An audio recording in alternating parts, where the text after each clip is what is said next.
নোয়াখালীর সুবর্ণচরে আবারও এক গৃহবধূকে ধর্ষণের অভিযোগ উঠেছে। এ ঘটনায় ইউসুফ ও আবুল বাশার নামের দুজনকে দুপুরে আটক করেছে পুলিশ।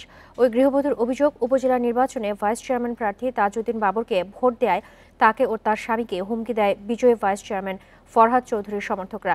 এরপর রোববার সন্ধ্যায় মোটরসাইকেলে বাড়ি ফেরার পথে তাদের থামায় 10 থেকে 12 জন। পাশের একটি মৎস্য খামারে স্বামীকে আটকে মারধর ও তাকে ধর্ষণ করা হয়। স্থানীয়রা তাদের নোয়াখালী জেনারেল হাসপাতালে ভর্তি করেছে। দুজনেরই শরীরে আঘাতের চিহ্নের কথা জানিয়েছেন চিকিৎসক। ধর্ষণের বিষয়টি নিশ্চিতের জন্য গৃহবধূর স্বাস্থ্য পরীক্ষা করা হবে। ঘটনাস্থল পরিদর্শন করে কঠোর ব্যবস্থা নেওয়ার আশ্বাস দিয়েছেন অতিরিক্ত পুলিশ সুপার দীপক জ্যোতি খিসা। তো চশমা এবং তালা, এই দুই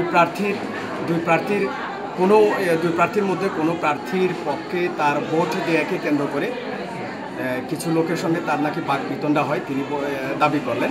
তো তদন্তে বিস্তারিত বের হয়ে আসলে আমরা